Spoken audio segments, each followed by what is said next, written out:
మనము numerical అనాలిసిస్లో unit 2 అయిన solutions of algebraic and transcendental equations unit గురించి డిస్కస్ చేద్దామమ్మా. అసలు ఆల్జీబ్రిక్ అండ్ ట్రాన్సెండెంటల్ అంటే algebraic is nothing but combination of variables and constants.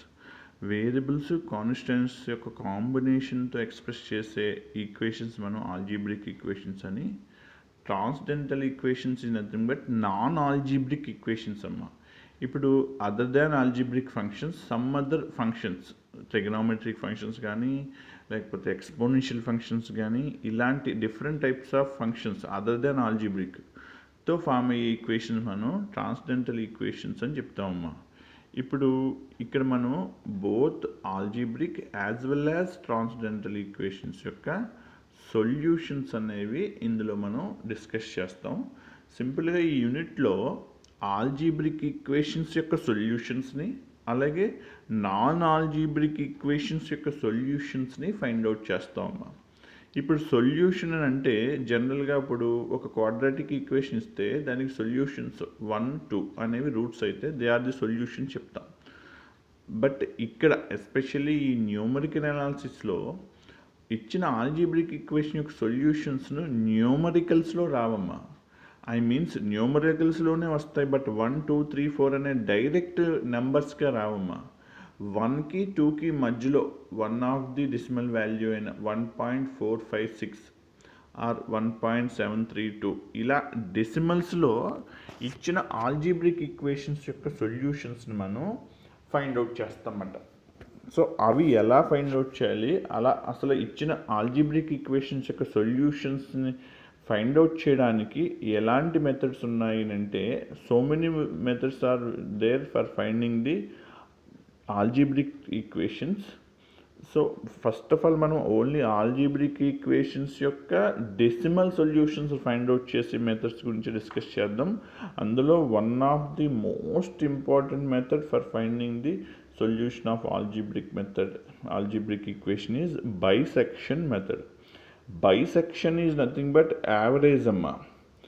Average of two values ni one of the solution ga manam algebraic equation తీసుకుంటాం కాబట్టి అందుకు దీనికి bisection method అని పేరు వచ్చిందమ్మా. సో ఈ బైసెక్షన్ మెథడ్లో ఒక ఆల్జీబ్రిక్ ఈక్వేషన్ని ఎలా సాల్వ్ చేస్తాము అనేది మీకు ఇక్కడ ముందు ఒక ప్రాబ్లంలో ఎక్స్ప్లెయిన్ చేస్తాను. సో ఆ ప్రాబ్లం మీరు ఫాలో అయితే ఆబ్వియస్గా ఈ ప్రాసెస్ ఇక్కడ ఇచ్చిన మ్యాటర్ మీద మీకు అంత ఒక ఐడియా వచ్చేస్తుంది. సో ఆ ప్రాసెస్ని ఒక ప్రాబ్లం మీద డైరెక్ట్గా ఇంప్లిమెంట్ చేసి చెప్తున్నాను, మీకు అర్థమైపోద్దమ్మా. ఇందులో ఏ కన్ఫ్యూజన్ ఉండదు, చాలా క్లియర్గా మీకు నేను ఈ మెథడ్ ఎక్స్ప్లెయిన్ చేస్తాను. ఫాలో అవ్వండి. ఇది ఫాలో అయిన తర్వాత, ఇది విన్న తర్వాత మీకు అక్కడ నేను ఇచ్చిన బైసెక్షన్ మెథడ్ మ్యాటర్ని చదివితే మీకు క్లియర్ పిక్చర్ వచ్చేస్తుందమ్మా. సో ఫస్ట్ ఆఫ్ ఆల్ ఒక ఆల్జీబ్రిక్ ఈక్వేషన్ని సాల్వ్ చేయడం అనేది, అది బైసెక్షన్ మెథడ్ని సాల్వ్ చేయడం అనేది ఇక్కడ డిస్కస్ చేస్తున్నాను చూడండమ్మా. Find a real route of the equation అని చెప్పి ఇక్కడ ఈక్వేషన్ ఇచ్చారమ్మా. ఇది కాంబినేషన్ ఆఫ్ వేరియబుల్స్ అండ్ కాన్స్టెంట్స్తో ఉందమ్మా. Here the f of x equal to x³ - x - 1 is equal to 0. This is an algebraic equation of order 3. So it has 3 solutions. అయితే ఇక్కడ మనము ఆ solutions అనేవి యాక్యురేట్గా ఫైండ్ అవుట్ చేయడం. ఇప్పుడు 1 is an exact value, 2 is an exact value, 3 is an exact value. So అలా న్యూమరికల్స్లో రూట్స్ని find out చేసినప్పుడు డైరెక్ట్గా 1 is the 1 solution, 2 is the 1 solution అని చెప్పేయడం అనేది కామన్ అమ్మ. బట్ డెసిమల్స్లో అంటే అప్రాక్సిమేట్ వాల్యూస్లో మనం ఒక ఆల్జీబ్రిక్ ఈక్వేషన్ యొక్క సొల్యూషన్ ఫైండ్ అవుట్ చేసేటప్పుడు so many values are existing. అంటే ఇప్పుడు one of the root of algebraic equation is 2.345 చెప్పామనుకోమ్మా. another solution of the auxiliary equation is 2.532. అంటే దానికి వెరీ నియర్గా ఉండి ఇంకొక డెసిమల్ వాల్యూ కూడా దాని యొక్క సొల్యూషన్గా మనం కన్సిడర్ చేసుకోవచ్చు. సో అయితే ఇక్కడ ఏంటి అనేది మీరు ఒకసారి ప్రాబ్లం డిస్కస్ చేసినప్పుడు మీకు క్లారిటీ వస్తుంది. ఒకసారి చూడండి. బైసెక్షన్ మెథడ్లో ఈ ఆల్జీబ్రిక్ ఈక్వేషన్ యొక్క రూట్స్ ఫైండ్ అవుట్ చేయడానికి ఫస్ట్ ఆఫ్ ఆల్ ఇచ్చిన ఈక్వేషన్ తీసుకున్నామమ్మా. First of all real roots అంటే మనం డైరెక్ట్ న్యూమరికల్ వాల్యూస్ రూట్స్గా ఈ ఈక్వేషన్కి మనం ఫైండ్ అవుట్ చేయలేం కాబట్టి ట్రయల్ అండ్ ఎర్రర్ అనే మెథడ్ని దీనికి అప్లై చేస్తామమ్మా. ఫస్ట్ ఆఫ్ ఆల్ ఏదైనా వన్ ఆఫ్ ది ఎగ్జాక్ట్ వాల్యూని, ఇక్కడ ఈ ఎగ్జాంపుల్లో అయితే 1 అనే వాల్యూని ఎక్స్ ప్లేస్లో ఈ ఆల్జిబ్రిక్ ఈక్వేషన్లో సబ్స్టిట్యూట్ చేసామమ్మా. సబ్స్టిట్యూట్ చేసి సింప్లిఫై చేస్తే we have that function value at x is equal to 1 is -1 అమ్మా. So that function value is getting a negative sign, negative value minus వచ్చింది కాబట్టి it is simply a negative value అని చెప్పేస్తాం. ఇప్పుడు another value 2ని తీసుకున్నామమ్మా. ఇప్పుడు 2ని substitute చేస్తే ఆ ఫంక్షన్లో if you simplify that 2, substitute 2 in this function and if you simplify that you get a positive value. ఇక్కడ వాల్యూకి ఇంపార్టెన్స్ లేదు, 1, 5, 10, 20 అన్నది, but it is A positive or negative. So ఇది నెగిటివ్ వాల్యూ వచ్చింది, ఇది పాజిటివ్ వాల్యూ వచ్చిందమ్మా. ఇప్పుడు ఒక negative value ఒక పాజిటివ్ వాల్యూ అనేవి మనం కన్సిడర్ చేసుకున్న 1 అనే 2 వాల్యూస్ని ఈ ఫంక్షన్లో సబ్స్టిట్యూట్ చేసినప్పుడు ఆ ఫంక్షన్ వాల్యూస్ ఒక పాజిటివ్ ఒక నెగిటివ్ వచ్చినప్పుడు ఇక్కడ మనం డిసైడ్ చేయాల్సింది ఏంటంటే product of that positive function value negative function value. అంటే f(1) అనే ఫంక్షన్ వాల్యూ ఏమో నెగిటివ్, ఈ f(2) అనే ఫంక్షన్ వాల్యూ ఏమో పాజిటివ్ వచ్చిందమ్మా. Product of the 2 function values is nothing but -1 into 5 అనేది ఎంతమ్మా? -5. Is it a negative or not? So it is a negative value. ఆ f(1) అండ్ f(2) అనే 2 functions యొక్క ప్రోడక్ట్ వాల్యూ అనేది negative అయ్యేలా మనం ఫస్ట్ ఆఫ్ ఆల్ మనం identify చేసుకోవాలమ్మా. అంటే ఇక్కడ 2 ఫంక్షన్స్ యొక్క ప్రోడక్ట్ వాల్యూ నెగిటివ్ అయ్యే వరకు మనం ట్రయల్ అండ్ ఎర్రర్లో 2 కాన్సిక్యూటివ్ వాల్యూస్ని తీసుకోవాలమ్మా. ఇప్పుడు ఇక్కడ మనం తీసుకున్నప్పుడు f(1) value negative, even f(2) value కూడా నెగిటివ్ అనుకోండి. We go through the f(3) value. If f(3) becomes positive, then we have to consider here f(2) into 3 because f(2) into f(3) is less than 0. So ఆ initial condition మనం identify చేసుకుంటే మనకి అర్థమయ్యే విషయం ఏంటంటే we have to find the solution of this equation between the 2 consider values. ఇప్పుడు మన aim ఏంటంటే ఈ f(1) into f(2) యొక్క ప్రోడక్ట్ 0 అవుతుంది అంటే దాని అర్థం ఏంటంటే we now find the one of the root of this algebraic equation between these 2 values 1 and 2. ఈ 1 and 2 వాల్యూస్ మధ్యన ఎగ్జిస్ట్ అయ్యే one of the root of this equation, one of the root of this algebraic equationని మనం ఈ ప్రాబ్లంలో ఈ method ద్వారా identify చేస్తున్నామని ఒక క్లారిటీ అనేది ఈ ప్రోడక్ట్ <0 అయిన వెంటనే మనం అర్థం చేసుకోవాలమ్మా. అంటే ఈ ప్రోడక్ట్ <0 అవుతుందంటే ఈ 1కి 2కి మధ్యలో ఉండే వన్ ఆఫ్ ది రూట్ అనేది one of the root of the algebraic equation అనేది మనం ఇప్పుడు ఫైండ్ అవుట్ చేస్తామన్నమాట. సో ఆ ఫైండ్ అవుట్ చేయడాన్ని సో మెనీ స్టెప్స్లో చేయాలమ్మా మనం. అందులో ఫస్ట్ స్టెప్ ఇక్కడ మనం ఫాలో అయ్యే ఆ టర్మ్ ఏంటంటే ఫస్ట్ అప్రాక్సిమేషన్ అని అంటామమ్మా దాన్ని. ఆ ఫస్ట్ అప్రాక్సిమేషన్ వాల్యూని మనం ఫైండ్ అవుట్ చేస్తున్నాను. ఇప్పుడు ప్రతి స్టెప్లోని ఫాలో చేసే ప్రాసెస్ అయితే ఇదేనమ్మా, ప్రతి చోట ఇదే ఫాలో అవుతాం. బట్ సో ఇక్కడ ఫస్ట్ అప్రాక్సిమేషన్లో మనం చేసేది ఏంటంటే అమ్మా, ఇక్కడ ఏదైతే ఏ 2 వాల్యూస్ యొక్క ప్రోడక్ట్ 0 అవుతుందని మనం డిసైడ్ చేస్తామో అందులో ఆ ఫంక్షన్లో సబ్స్టిట్యూట్ చేసిన ఫస్ట్ వాల్యూని a1గా, ఆ ఫంక్షన్లో సబ్స్టిట్యూట్ చేసిన సెకండ్ వాల్యూని b1గా కన్సిడర్ చేసుకుంటామమ్మా. ఇక్కడ f(1) into f(2) వాల్యూ <0 అయింది కాబట్టి 1 యాజ్ a1, 2 యాజ్ b1. ఇక్కడ ఒకవేళ f(2) into f(3) <0 అయ్యి ఉంటే అప్పుడు ఆ సందర్భంలో a1 b1గా 2, 3లు అవుతాయి అన్నమాట. అక్కడ ఫాలో అయిన కండిషన్ బేస్ చేసుకుంటే a1 b1ని కన్సిడర్ చేసుకుంటామమ్మా. After identifying the a1 and b1 values, we now find the one of the approximate root of the given algebraic equation, that is x1 is equal to average of that a1 and b1, that is a1 plus b1 by 2. Here a1 is 1 and b1 is 2, then 1 plus 2 by 2, that is 1.5. 1.5 is the one of the approximation value of the given algebraic function x cube minus x minus 1 is equal to 0. That one of the root of that equation is lies in the interval 1 and 2. 1.5 అనేది ఎక్కడ ఉంటుందమ్మా, 1కి 2కి మధ్యలో ఉంటుందమ్మా. So ఇక్కడ మనకి x1 1.5 వచ్చింది అని అంటే it lies in the interval this 1 and 2. So ఇక్కడ f of 1 is one of the root అమ్మా. వన్ ఆఫ్ ది రూట్ని ఫైండ్ అవుట్ చేస్తాం, వన్ ఆఫ్ ది అప్రాక్సిమేట్ రూట్ని ఫైండ్ అవుట్ చేస్తాం. బట్ అది ఎగ్జాక్ట్గా కరెక్ట్గా అదే ఆ ఈక్వేషన్ యొక్క రూట్ అవుతుందా అంటే it is near to that value. అది approximate root of this equation అంటున్నాం కానీ అదే ఎగ్జాక్ట్గా యాక్యురేట్గా అదని చెప్పలేమమ్మా. సో ఇంకా యాక్యురేట్గా ఫైండ్ అవుట్ చేయడానికి మనం ఇప్పటి వరకు ఏదైతే ప్రాసెస్ చేసామో అదే ప్రాసెస్ని మళ్ళీ రిపీట్ చేస్తామమ్మా. సో ఇప్పుడు x1 1.5 is one of the trial and error value అని అనుకుంటే ఈ 1.5ని తీసుకెళ్ళి ఈ ఫంక్షన్లో ఎక్స్ ప్లేస్లో సబ్స్టిట్యూట్ చేస్తున్నామమ్మా. So f of 1.5 that is 1.5 whole cube minus 1.5 minus 1. So ఈ ఫంక్షన్లో ఎక్స్ ప్లేస్లో 1.5ని ఇక్కడ ఎగ్జిస్ట్ అయిన x1 వాల్యూని సబ్స్టిట్యూట్ చేసామమ్మా.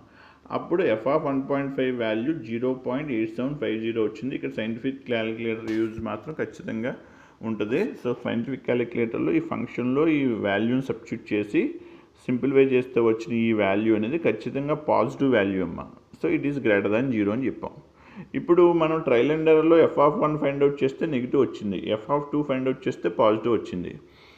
f of 1.5 అంటే x1గా ఇక్కడ ఎగ్జిస్ట్ అయిన అప్రాక్సిమేట్ రూట్ అయిన 1.5 సబ్స్టిట్యూట్ చేస్తే పాజిటివ్ వాల్యూ వచ్చిందమ్మా. ఇప్పుడు ఏ2 ఫంక్షన్ వాల్యూస్ యొక్క ప్రోడక్ట్ అది కాన్జుగేటివ్ ఫంక్షన్ వాల్యూస్ యొక్క ప్రోడక్ట్ లెస్ దాన్ 0 అవుతుందో చూసుకోవాలమ్మా.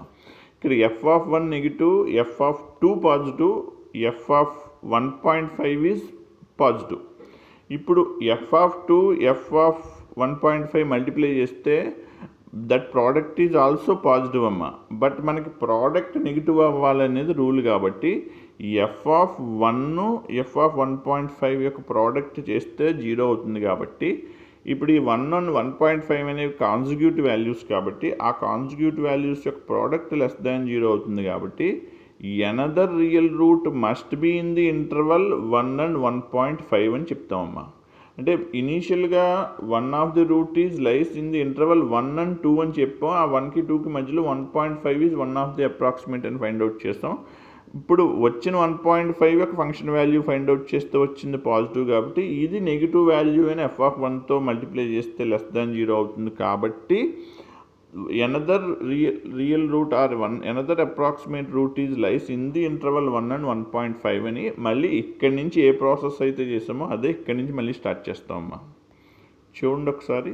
So another root of this equation is lies in the interval 1 and 1.5. Then what is the value of a2 and what is the value of b2 అని చూస్తే in this interval first value is a and second value is b. Already a1 b1 అనే notation ఉపయోగించుకున్నాం కాబట్టి ఈ second అప్రాక్సిమేషన్లో ఆ వాల్యూస్కి a2 b2 అని so these two values as considered as a2 and b2. Now again x2 is the another real root, approximate root of that given equation in the bisection method. That's why here x2 is considered as average of that selecting a2 b2 values. So x2 find out చేస్తే 1.25 వచ్చిందమ్మా. ఈ 1.25ని ఇచ్చిన algebraic ఫంక్షన్లో substitute చేసి క్యాలిక్యులేటర్తో base చేసి find out చేస్తే -0.2969 వచ్చింది. It is a negative value అని క్లియర్గా తెలుస్తుంది. ఇప్పుడు f of 1.25 is negative and which value is positive, then only ఇప్పుడు ఈ నెగిటివ్ వాల్యూకి ఫంక్షన్ యొక్క పాజిటివ్ వాల్యూని అలాగే ఈ f of 1.25కి కాన్జుగేటివ్గా పక్కనే ఉండే ఫంక్షన్ వాల్యూ అవ్వాలి. ఆ రెండు యొక్క ప్రోడక్ట్ లెస్ దాన్ 0 అవ్వాలి. మీరు పైన చూసుకుంటే f of 1.5 is negative and f of 1.5 is getting as positive and f of 1.25 is getting as negative, then product becomes positive. మీరు పైన చూడమ్మా f of 1.5 వాల్యూ ఎంత వచ్చింది, it is A positive value. అలాగే f of 1.25 వాల్యూ వచ్చింది, it is a negative value. Product of these values obviously give you a negative value. Then one of the root of this equation is lies in the interval 1.25 into 1.15.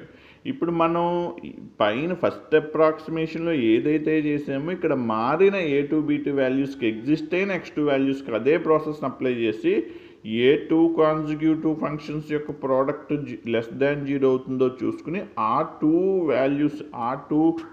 Values యొక్క interval మధ్యలో another root of that equation ఉంటుంది అని చెప్పి ఇదే ప్రాసెస్ని మళ్ళీ మనం continue చేస్తాము.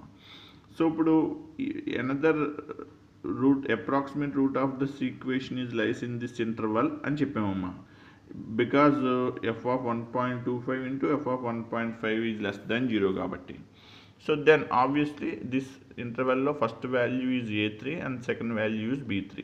సో ఈ ప్రాసెస్ ఎంతవరకు చేయాలి, ఎందుకు ఇలా చేయాలి అనేది మీకు క్లియర్గా ప్రాబ్లం ఎండింగ్లో కన్క్లూజన్ చెప్తాను చూడండి అమ్మా. సో A3B3 తీసుకున్నామమ్మా ఈ ఇంటర్వెల్లో, ఈ రూల్ ఫాలో అయింది కాబట్టి.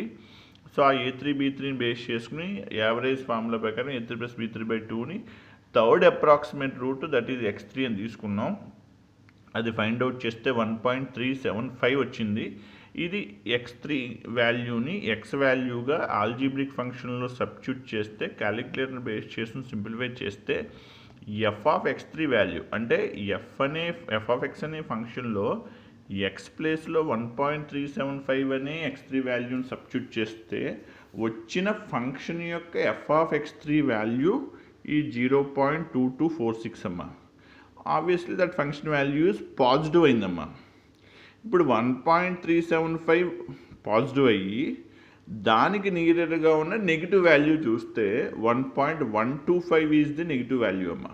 సో 1.125 అనే నెగిటివ్ వాల్యూని 1.1375 అనే పాజిటివ్ వాల్యూస్ని అంటే ఆ టూ ఫంక్షన్ యొక్క పాజిటివ్ అండ్ నెగిటివ్ వాల్యూస్ని మల్టిప్లై చేస్తే obviously product of the two positive and negative values is negative value.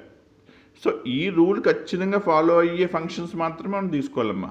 So అలాగే F of 1.25 into F of 1.375 less than 0 కాబట్టి another approximate root of the given algebraic equation is lies in the interval అని చెప్తాం. అంటే ఇదే process మనం first అప్రాక్సిమేషన్లో చేసింది ఇదే, second అప్రాక్సిమేషన్లో చేసింది ఇదే, థర్డ్ అప్రాక్సిమేషన్లో చేసిన రూలు ఫాలో అయిన కండిషను ఇదే. అక్కడ వాల్యూస్ మారేదల్లా X1, X2, X3 and respect to ఫంక్షన్లో మనం సబ్స్టిట్యూట్ చేసే అప్రాక్సిమేట్ రూల్ వాల్యూస్ Xలో సబ్స్టిట్యూట్ చేసే వాల్యూస్ చేంజ్ అవుతున్నాయి తప్ప ప్రాసెస్ అనేది ఏం చేంజ్ అవ్వదమ్మా.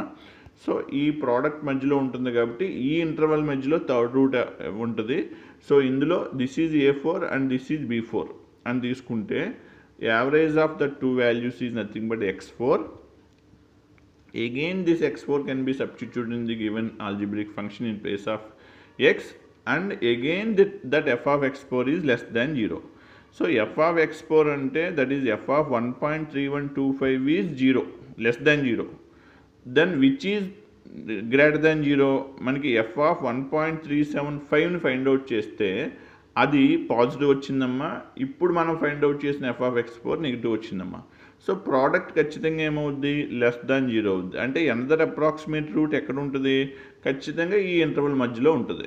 సో ఆ ఇంటర్వల్లో ఫస్ట్ వాల్యూని A4గా, A5గా, సెకండ్ వాల్యూని B5గా తీసుకుని ఫైండ్ అవుట్ చేస్తే యావరేజ్ మళ్ళీ X5 అవుతుందమ్మా. సో ఆ X5 అనేది ఫిఫ్త్ అప్రాక్సిమేట్ రూట్ అవుతుందమ్మా. ఆ ఫిఫ్త్ అప్రాక్సిమేట్ రూట్ ఫార్ములాలో సింప్లిఫై చేస్తే వచ్చిన fifth approximate root of the given problem is 1.3438. ఇప్పుడు F of X5 find out చేస్తే అంటే మళ్ళీ ఫంక్షన్లో ఎక్స్ ప్లేస్లో 1.3438ని సబ్స్టిట్యూట్ చేసి క్యాలిక్యులేటర్లో సింప్లిఫై చేస్తే వచ్చే value 0.0828. It is clearly A positive value. So ఇది పాజిటివ్ వాల్యూ అయితే దీనికి కాన్సిక్యూటివ్గా ఉంటూ దీనికి పక్కనే ఉండే ఫంక్షన్ వాల్యూ నెగిటివ్ అయ్యే చూసుకోవాలి. So F of X5 positive అయింది కాబట్టి F of X4 value 1.3125 value negative కాబట్టి product of the two functions value is negative అవుతుంది కాబట్టి another approximate root of that equation is lies between these two intervals అని చెప్తాం. కాబట్టి in this interval first value is considered as A6 and second value is considered as B6. అంటే మీకు first approximation second అప్రాక్సిమేషన్లోని రాసినంత క్లియర్గా next అప్రాక్సిమేషన్స్లో రాయలేదమ్మా. అంటే ఆ డైరెక్ట్గా ఈక్వేషన్లో substitute చేయడం, క్యాలిక్యులేటర్లో సింప్లిఫై చేసి వచ్చిన వాల్యూని రాయడం, ఇలా డైరెక్ట్ చేస్తాం. ఎందుకంటే ఇప్పటికే చాలా ల్యాగ్ అవుద్ది ప్రాబ్లం. సో మళ్ళీ x6 ఇవి A6 B6 అనుకున్నప్పుడు x6 వచ్చిందమ్మా. x6 కూడా మళ్ళీ ఫంక్షన్లో సబ్స్టిట్యూట్ చేసాం. మళ్ళీ ఇదే ప్రాసెస్ వచ్చింది. ఈ ఫంక్షన్ వాల్యూ పాజిటివ్ అయిందంటే దీనికి కాన్సిక్యూటివ్గా ఉండే నెగిటివ్ వాల్యూని వెతుక్కున్నాం. సో ఇది negative value, product of the two function values negative అయింది. అగైన్ ఈ ఇంటర్వల్ మధ్యలో ఉంటుంది. ఇందులో మినిమం వాల్యూని ఏగా, మ్యాక్సిమం వాల్యూని బీగా తీసుకోవాలమ్మా. 1.3282 అనేది బి మ్యాక్సిమం కాబట్టి అది మ్యాక్సిమం కాబట్టి అది బి. 1.31 కాబట్టి అది బి మినిమం వాల్యూ. A7 అమ్మ. మనం మినిమం ఏ మ్యాక్సిమం బీగా రాసుకున్నాం కాబట్టి ఏ ఈజ్ A7, దిస్ ఈజ్ B7గా తీసుకుంటాం. అగైన్ సెవెంత్ అప్రాక్సిమేషన్ అయిన x7 వాల్యూని ఫైండ్ అవుట్ చేస్తాం. సేమ్ A7 + B7/2 చేస్తాం. సో x7 ఈజ్ 1.3204 వచ్చిందమ్మా. సేమ్ మళ్ళీ the approximate real route of this given equation is x7 is 1.3243 అని చేసామమ్మా. సో ఇక్కడ ఆపేశారు, సెవెంత్ అప్రాక్సిమేషన్ దగ్గర ఆపేశారు. అసలు ఇన్ని అప్రాక్సిమేషన్స్ ఎందుకు చేయాలి, ఎన్ని అప్రాక్సిమేషన్స్ చేయాలి, ఈ ప్రాసెస్ ఎంతవరకు కంటిన్యూ చేయాలి, ఏంటి అనే డౌట్స్ మీకు రావచ్చమ్మా. సో ఇక్కడ మనం చేయవలసింది ఏంటి అని అంటే అమ్మా, ఫస్ట్ నుంచి ఒకసారి అబ్జర్వ్ చేస్తే ఫస్ట్ మనం ఏం డిసైడ్ చేసామంటే అమ్మ, ఫంక్షన్ బేస్ చేసుకుని మనం ఫైండ్ అవుట్ చేసే అప్రాక్సిమేట్ రూట్ అనేది ఈ 1కి 2కి మధ్యలో ఉంటుంది అని ఐడెంటిఫై చేసి అది 1.5గా ఫైండ్ అవుట్ చేసామమ్మా. అది యాక్యురేట్ అప్రాక్సిమేట్ వాల్యూ, అది కరెక్ట్ వాల్యూ అంటే it is a correct one of the root is lies between 1 and 2 అన్నాడు కాబట్టి ఇది ఖచ్చితంగా 1కి 2కి మధ్యలోనే ఉంటుంది. కానీ అది యాక్యురేట్ అండ్ ఎగ్జాక్ట్ వన్ అంటే కాదమ్మా. అది 1కి 2కి మధ్యలో ఉంటుందని తెలుసు కానీ అది కరెక్ట్గా 1.5 కాదు. అందుకని ఏం చేస్తామంటే ఇంకా దాని యొక్క అప్రాక్సిమేట్ రూట్ని ఫైండ్ అవుట్ చేయడం కోసం అది 1.5కి 1కి మధ్యలో ఉంటుంది అని ఈ కండిషన్ ప్రకారం చెప్తామమ్మా. అంటే ఇందాక ఫస్ట్ టైం మనం 1కి 2కి మధ్యలో ఉందని చెప్పాం, కానీ ఇప్పుడు వచ్చిన అప్డేట్ ప్రకారం 1కి 1.5కి మధ్యలో ఉందని చెప్పాం. అప్పుడు వచ్చింది ఎంతమ్మా, 1.25. ఇది ఆబ్వియస్గా 1కి 1.5కి మధ్యలోనే ఉంది. సో 1.25 కరెక్టా అంటే ఇంకా కరెక్ట్గా చేయడం కోసం థర్డ్ ప్రాసెస్ చేసామమ్మా. అప్పుడు అది ఏమొచ్చింది, 1.375 అని వచ్చిందమ్మా. అంటే 1.25 కన్నా పెద్దది, 1.5 కన్నా చిన్నదని వచ్చిందమ్మా. సో అప్పుడు అదే కరెక్ట్ అని చెప్పగలమా అంటే ఇంకా అసలు 1.375కి 1.5కి అంటే చాలా క్లోజ్గా వచ్చేస్తుంది కదా ఆ ఇంటర్వెల్లో. 1.375కి 1.5కి మధ్యలో అది యాక్యురేట్గా ఏ వాల్యూకి ఈక్వల్ అని చూస్తే 1.31 అమ్మా. అంటే అక్కడ వచ్చిన 1.37 కన్నా ఇంకా కొంచెం తగ్గింది. సో అది కరెక్టా యాక్యురేట్ అంటే ఇంకా మనం మూవ్ అయితే నెక్స్ట్ అప్రాక్సిమేషన్ వాల్యూ చూడండమ్మా, 1.3438 అయిందమ్మా. మనకి x3 ఏమో 1.35 వచ్చింది, మళ్ళీ x4 వచ్చినప్పుడు 1.31 వచ్చింది. ఒక ఫ్లక్చువేషన్లో ఆ వాల్యూ యాక్యురేసీ అనేది అటు ఇటు మూవ్ అవుతుందమ్మా. అదే x5 చూస్తే 1.34 వచ్చింది. అదే x6 చేస్తే మళ్ళీ 1.35 కన్నా తగ్గిపోయి 1.32కి వచ్చిందమ్మా. ఎక్కడైనా ఏ సందర్భంలో అయినా సేమ్ వాల్యూస్ అనేవి ఎక్కడైనా వచ్చినాయమ్మా, కొంచెం అటు ఇటు ఫ్లక్చువేట్ అయిపోతున్నాయి. కానీ సెవెంత్ అప్రాక్సిమేషన్కి సిక్స్త్ అప్రాక్సిమేషన్కి ఒకసారి డిఫరెన్స్ చూస్తే మీరు ఇది 1.32 something, this is also 1.32 something. అంటే ఆల్మోస్ట్ సిమిలర్గా ఈ అప్రాక్సిమేషన్ దగ్గరే వచ్చిందమ్మా ఆ రూట్ వాల్యూ అనేది. సో అంతవరకు మనం ఈ అప్రాక్సిమేషన్స్ అనేవి మూవ్ చేయాలి. అక్కడ సిమిలర్ వాల్యూ వచ్చిన తర్వాత దిస్ ఈజ్ ది. సో అలా ప్రీవియస్ అప్రాక్సిమేషన్కి ఈ అప్రాక్సిమేషన్కి ఆల్మోస్ట్ కొంత అట్లీస్ట్ 2-3 డిజిట్స్ సిమిలర్గా అయ్యే విధంగా ఆ అప్రాక్సిమేషన్స్ అనేవి మనం కంటిన్యూ చేస్తే finally we get a almost close approximate root to the previous approximation and the last approximation. Then we have to stop that process. And these are all the methods are iteration methods. అంటే repeatedly we have to done the same process in through out that method. అందుకని వీటిని iteration methods అంటాం, అంటే రిపీటెడ్గా చేసే methods అని అంటాం. అంటే ఒకటే ప్రాసెస్ని రిపీటెడ్గా అక్కడ అప్రాక్సిమేషన్స్ అనేవి సిమిలర్ అయ్యే విధంగా మనం ఆ ప్రాసెస్ అంతా చేస్తామమ్మా. సో